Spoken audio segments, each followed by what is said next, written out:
If you could just speak a little bit so I can hear and make sure. Hi, Jamie. Hi. Okay.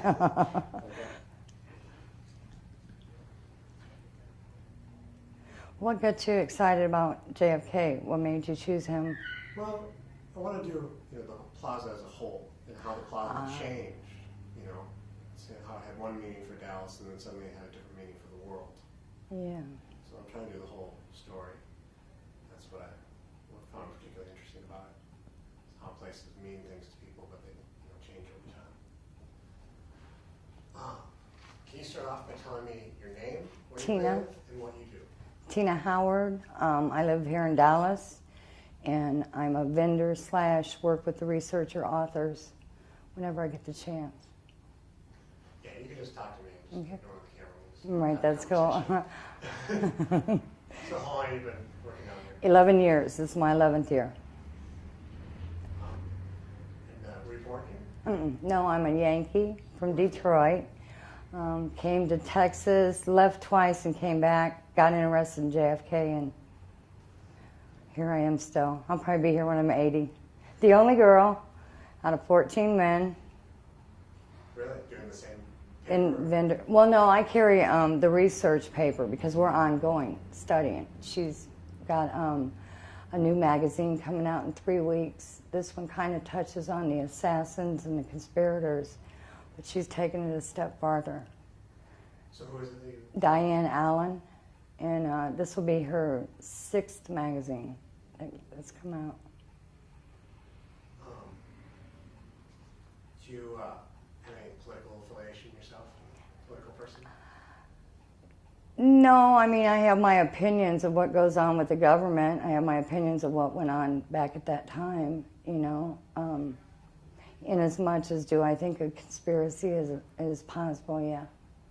I really do. What, particular conspiracy that JFK. makes sense to you? I mean, particular people involved make most sense to you? Yeah, well, I happen to be acquainted with a gentleman named Billy Saul Estes, and in the 60s he was highly involved in a scam back at that time that involved Texas industry. It was cow manure fertilizer, and he lived right across the street from J. Edgar Hoover, who, in as much as was the involvement around in Lyndon Baines Johnson back at that time, and he got a little close to Johnson, and that's where the involvement and my involvement even deeper has come into this, because he's now 78 years old. He spent 11 years in prison because he wouldn't give up the names of the assassins that he knew. He was what they call him Billy Saul, Texas, King of the West. And he was a multi-billionaire. He's asked the government repeatedly to give him immunity, and because the government doesn't want to know what went on, they don't want to grant immunity. So now he's dying, and he's going to tell it all. They won't even allow his book over here. The book is in France. It's been in France for 4 years now, and each time he tries to have it printed in the United States, boom, something happens. Can I ask you to take your hair back a little bit? Size. Yeah, All right. just do kind of got a shadow there. Like that. There we go. All right, thank you. Just for a moment, can I ask you about Dealey Plaza? Do you know anything about Judy Dealey? Yeah, we, in fact, yesterday, we got to meet a 5th descendant of Dealey Plaza. He runs a limousine service down here. And he was telling us about the little courthouse that it used to sit right in the middle of the plaza in the 1800s. And history-wise, Richard Dealey was just a very important person to the city of Dallas, And then, of course, you had your assassination, which was the major thing in the 60s. If you went over to the Kennedy Memorial, so you go over there, what do you think of that? It's called a CENTAPH, C-E-N-T-A-P-H. That means open air memorial. I would think a whole lot more of it if it was down here. Why's that? Because I feel that in my 11 years down here, I have talked to someone from every country in the world, every city in the United States, and the biggest ooh and ah, or the biggest I don't understand, is why is the memorial hidden a block away behind a humongous, what we call a castle. You know, we have went to numerous public hearing meetings. We have given petitions to even get an eternal flame on it. And it's just like they ignore us and hope that we'll go away. We're now petitioning for Elm Street to be renamed JFK Boulevard. And we got slapped down on that last month. Why did you want to do that? Because I believe that since it happened in Dealey Plaza, and I'm a 60s kid and that was my president, you know, I just believe if we can name streets after Bush, Caesar, Malcolm X, why can't we have a street after John Fitzgerald Kennedy? You know, I know there was a lot of people that didn't like him and his beliefs, but there were a lot of us. Same as I would want a street named Martin Luther King. I believe the indention on the world that was made by him, well, here it is, 40 years later, and I've spent 11 of them down here talking to, like I said, everybody from all over the world. In fact, yesterday I talked to people from the Netherlands.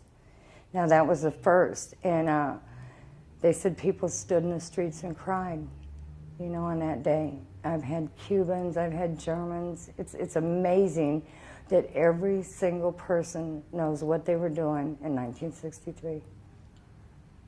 Well, before I get to where you were in 1963, can you tell me what? Jamie, let me add one more thing. I commend today's parent because they're bringing their kids down here. They let us talk to them, and they're letting the kids today weigh what they feel. Conspiracy, assassination, conspiracy, assassination. And I think that that is so commendable, unlike what we were told. We were told to believe it or else. And today's parent is so open, and it wouldn't have happened today's youth. Your generation, the next generation, it won't happen to.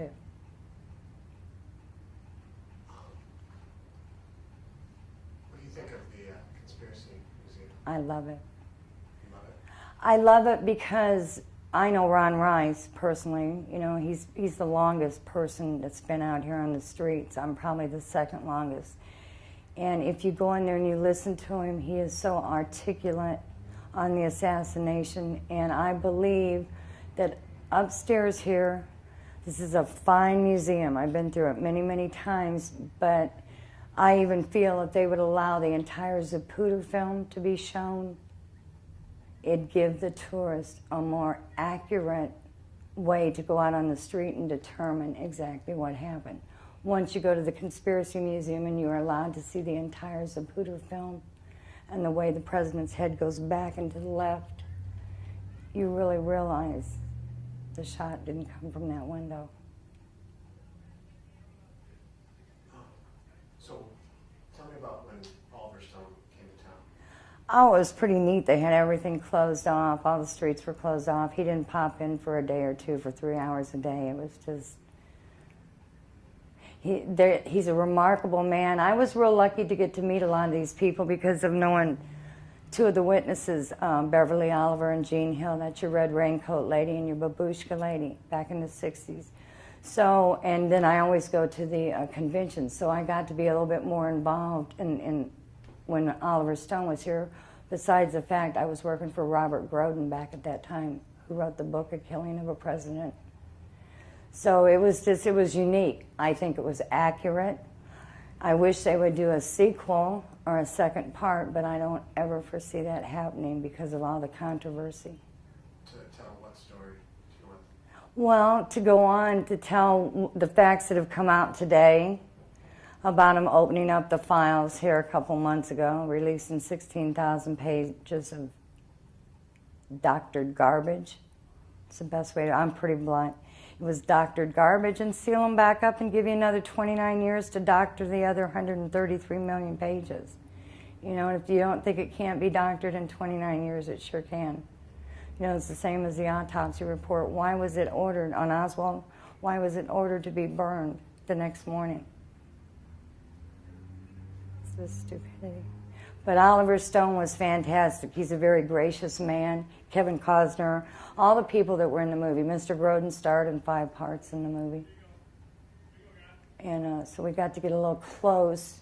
And then when they return back, they always coming back. Kevin Costner always goes in the museum and gets Diane Allen, myself, the little gold Kennedy coin, and always gives them to us. So he's a pretty nice guy. Was it at all weird watching the film? It was very weird in the evenings after the filming shut down. And when they do the shooting and whatever, it almost, once you've watched the Zapruder film with audio effects, the bullets, interjected in there at about the time they were shot, it's very spooky. It's very spooky in Dealey Plaza. After you've been out here 12 to 15 hours, and we sat up on the pergola some nights, and we look up and we think Jack Ruby, he was in the jail right back here. We think he's looking out at us when the sirens go through. But yeah, it was very eerie, much more than the BBC last week, because it was accurate. It was pretty much in tune with what we've discovered happened that day. So tell me about the BBC. My worst complaint is they had Jean Hill, the red raincoat lady, on the grassy knoll. And she wasn't on the grassy knoll. She was across the street with Beverly Oliver, Mary Mormon, Bill Newman. They were all across the street. When the shots were fired, they ran toward the knoll. They weren't on this side. And we kept telling them, if you're going to shoot this, shoot it with accuracy. And after you've been down here so long, we try not to tell anybody anything that we can't prove in black and white. And after you research before you write it, which even in the magazine I gave you, there's a very questionable page. And while I'm talking to you, I'll tell you to research a gentleman named Billy Lovelady, because the picture you're going to see in there of Oswald in the doorway at the time of the assassination, is it Oswald or is it Billy Lovelady? He was a look-alike in the 60s that they tried to pass off. I'm not sure who was in the doorway. We've zoomed it up so big that, but the BBC but they said that they were going to interject it with other films. So, but what they did, they didn't have a car in front of the president's car. They had one motorcycle, and at the very end they put one Secret Service guy on the car. That was it. So they just didn't have people in the right places.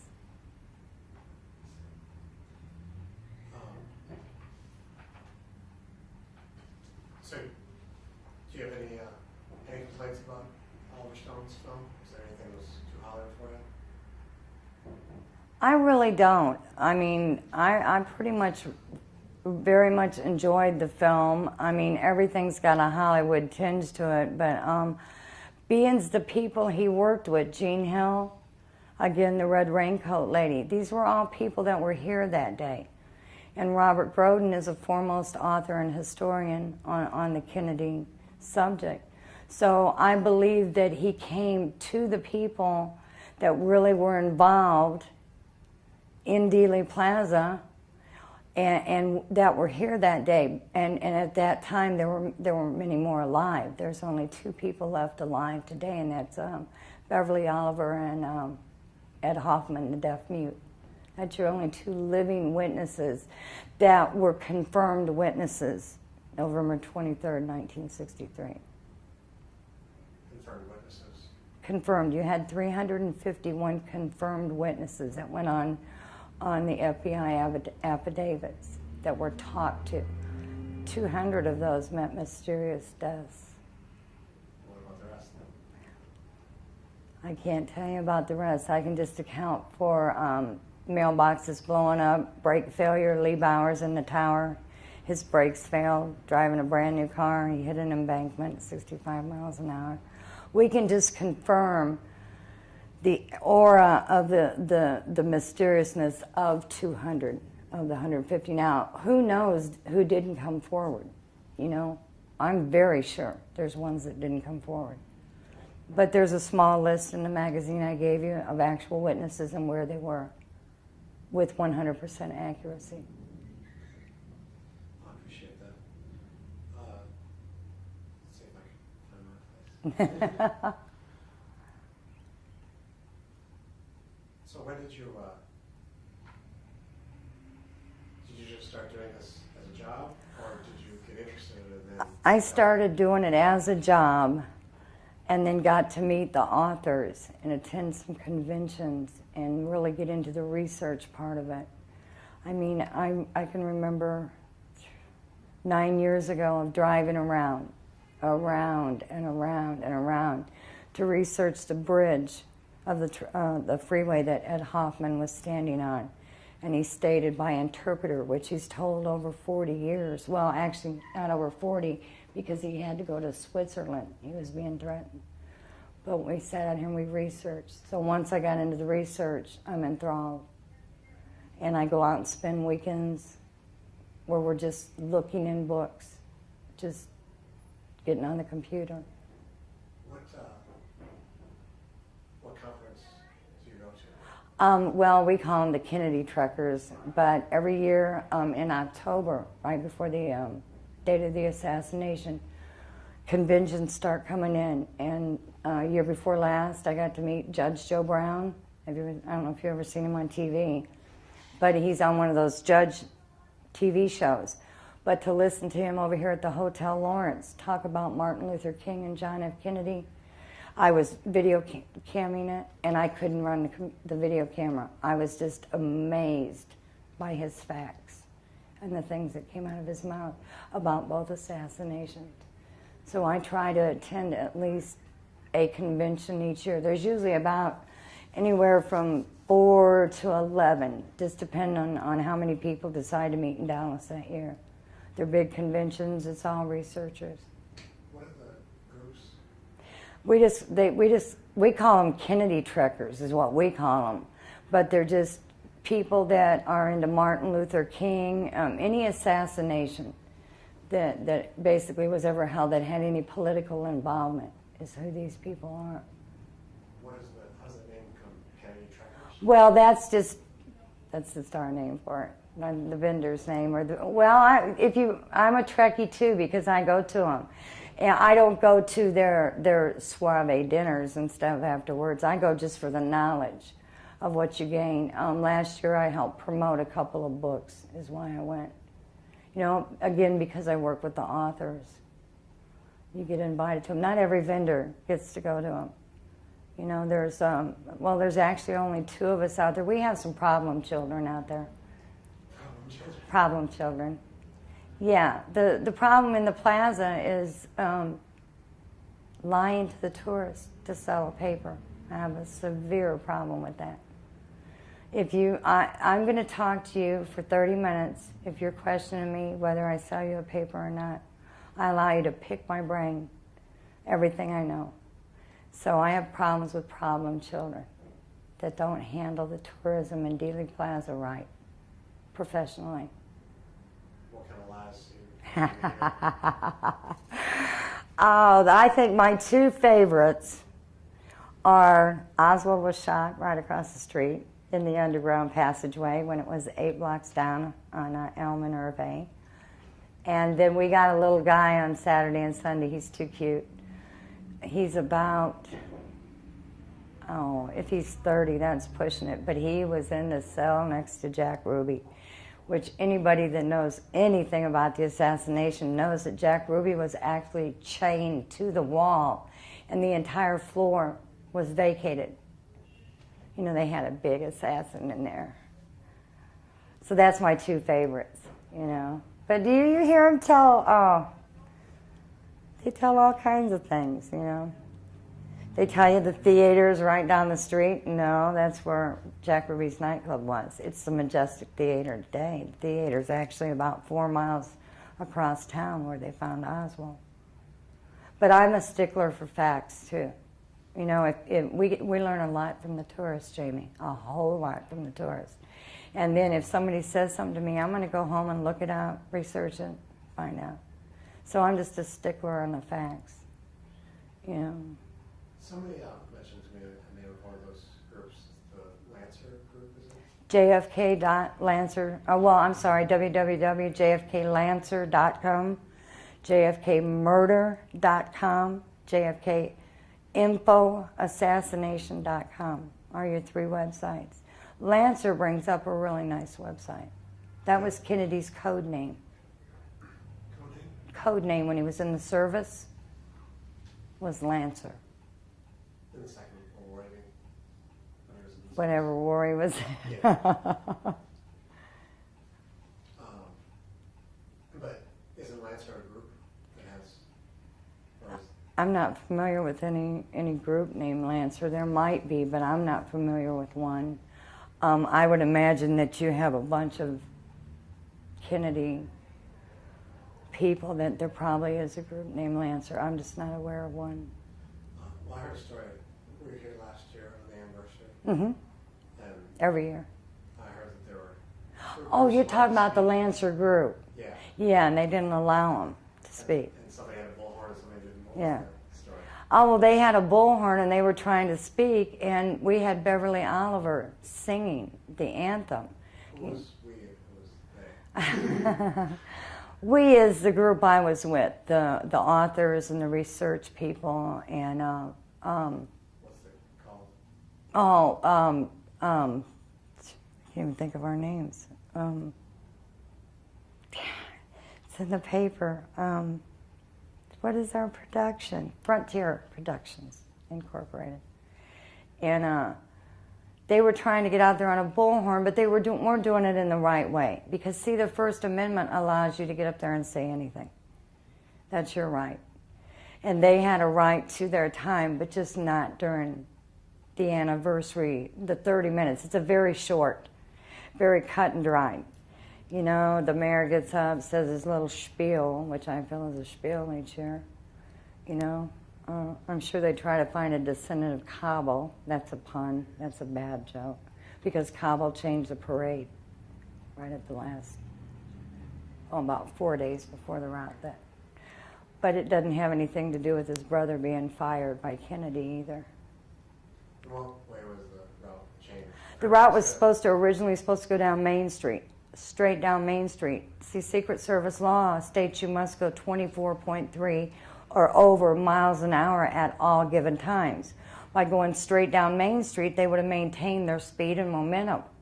But by making them turn right onto Houston and left onto Elm, on Houston, we got it down to where they were going 5.6 miles an hour, and they dropped to 4.3 right here when they turned left. They never regained momentum. They also changed drivers about 5 minutes before the parade took off that day. That original driver, by the way, committed suicide because he felt he had not done his job as the Secret Service agent to protect Kennedy. And then when it went down Main Street, where was it? He went directly to the Trade Center. But see, Main Street is the straight street out there, so there would have never been any turns. But why Kabul changed the parade, we were told, the researchers were told he changed the parade route because he didn't want Kennedy to see all the homeless living under the bridge. But the jail's been over there forever, and nobody lives under the bridge. They don't allow it. It's too close to the jail. But then we went back and we found out that his brother had been fired from the Secret Service by Kennedy shortly before the parade that day.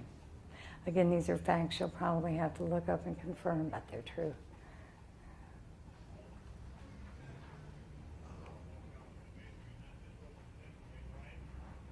When you, I know you said that after 12 hours being here, the plaza has a weird feel, but just normally, I mean, does the plaza still give you a feeling? When the sirens and the fire engines go by and click on the sirens, I don't stand on the X. I mean, many tourists have asked me to. I maintain the X. I keep the X in the road. I took over from Ron Rice from the Conspiracy Museum when he left the streets. But I don't stand on the X. I feel it's sacrilegious. But yeah, there's an overall, it's more after the amount of time you spend here that you're tired at the end of the day. But overall, you just, since you're so constantly talking, you know, we tell our tale, our story, our beliefs 150, 200 times a day. Maybe 250, maybe 3, depending. But I've seen 75,000 people in the plaza too, you know. When you say you maintain the X, you mean you I keep it down there. We're not allowed to put a permanent one down. So I put the tape that marks the X at the precise spot that the headshot was fired. Who marked that originally? Ron Rice marked it with his calculations and measurements from the bridge, from the knoll, and from his research of where the car... Well, it's actually marked in two places out there. It's marked at the first shot on the curb, then it's marked by the X on the fatal headshot. And it also helps when you're talking to the tourists that you can give them an either or. Oswald conspiracy, because they can go up, and they always, even with the railroad working on the knoll right now, they still put up a chain link fence to allow them that space to go behind the picket fence. And once you go up there and you look out at that X, you have a bit of an idea where a shot might have came from. Very spooky feeling.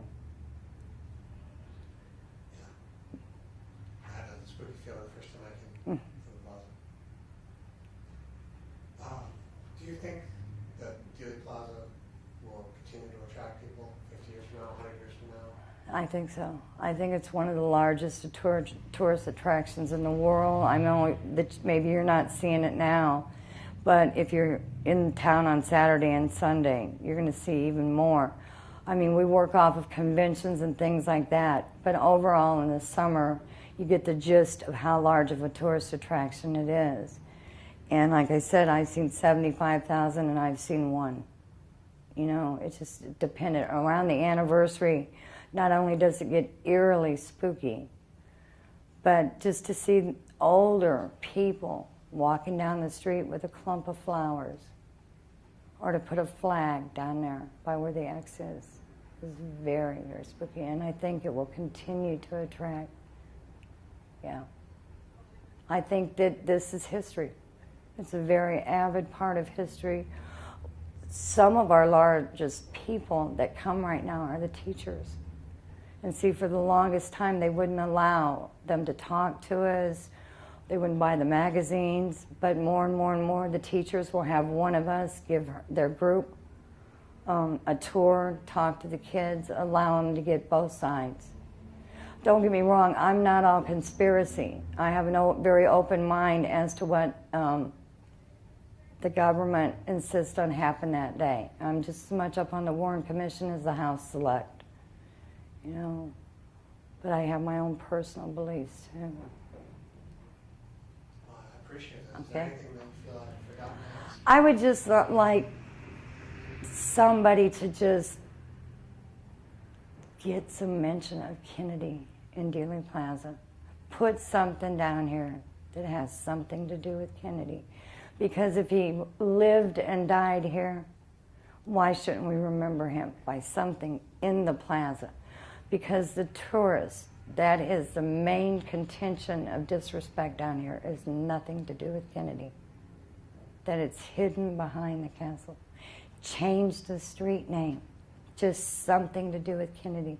Because if we explain it 100 times a day, we explain it 10.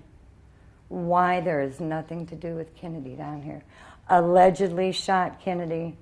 Allegedly shot Kennedy. That's the only mention of John F. Kennedy. Even a memorial plaque in the ground somewhere. To where we don't, I mean, we told a family of about 18 last week to go behind the castle, and they were upset. They wouldn't even go back there and see the memorial. That's what I'd like to see changed. That made me think of one thing when you mentioned the allegedly. Mm-hmm. And, it's always scratched. 1 hour after it's painted, it will be scratched. I don't do it. We don't do it. I swear to Buddha we don't do it. But somehow, by the time it's painted today, when you come back tomorrow morning, it will be scratched out. Now, whether the paint falls off or what, Jamie, I don't know. But it's the 11 years I've been here. You watch them paint it, you come back the next day, it's gone. So you're not the maintainer of the allegedly? No. No, I don't deteriorate things. No, I don't get this often. Oh, I'm going to take off without it, huh? No, I Drop just it. maintain the X. Yeah, drop that down.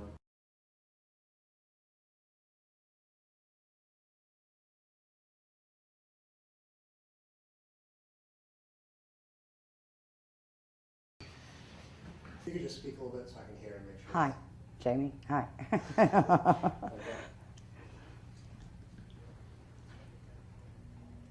What got you excited about JFK? What made you choose him? Well, I want to do the plaza as a whole and how the plaza changed. How it had one meaning for Dallas and then suddenly it had a different meaning for the world. Yeah. So I'm trying to do the whole story. That's what I found particularly interesting about it. How places mean things to people, but they change over time. Can you start off by telling me your name, where Teanna. you live, and what you do? Teanna Howard. I live here in Dallas, and I'm a vendor / work with the researcher authors whenever I get the chance. Yeah, you can just talk to me. Okay. I can ask about Dealey Plaza. Do you know anything about G.B. Dealey? Yeah, we in fact yesterday we got to meet a fifth descendant of Dealey Plaza. He runs a limousine service down here, and he was telling us about the little courthouse that it used to sit right in the middle of the plaza in the 1800s. And history-wise, Richard Dealey was just a very important person to the city of Dallas, And then, of course, you had your assassination, which was the major thing in the 60s. Have you been over to the Kennedy Memorial? Did you ever go over there? What do you think of that? It's called a Centaph, CENTAPH. That means open air memorial. I would think a whole lot more of it if it was down here.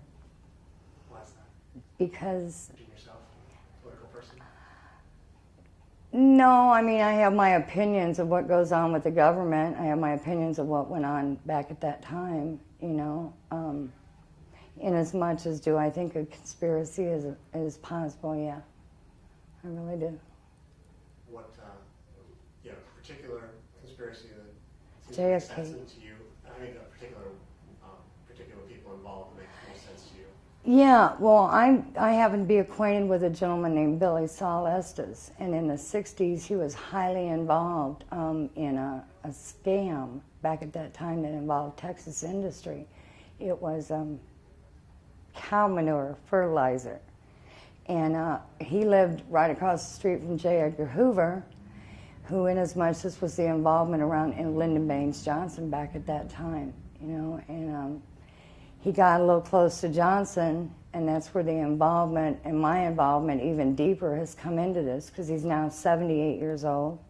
He spent 11 years in prison because he wouldn't give up the names of the assassins that he knew. He was what they call him Billy Saul, Texas, King of the West. And he was a multi-billionaire. He's asked the government repeatedly to give him immunity, and because the government doesn't want to know what went on, they don't want to grant immunity. So now he's dying, and he's going to tell it all. They won't even allow his book over here. The book is in France. It's been in France for 4 years now, and each time he tries to have it printed in the United States, boom, something happens. Can I ask you to take your hair back a little bit? Size. Yeah, Alright. just to kind of get a shadow there. Like that. There we go. All right, thank you. Just for a moment, Right, that's cool. So how long have you been working on here? 11 years. This is my 11th year. And were you born here? No, I'm a Yankee from Detroit.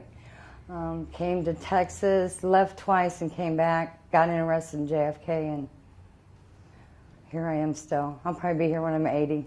The only girl out of 14 men. Really? Doing the same?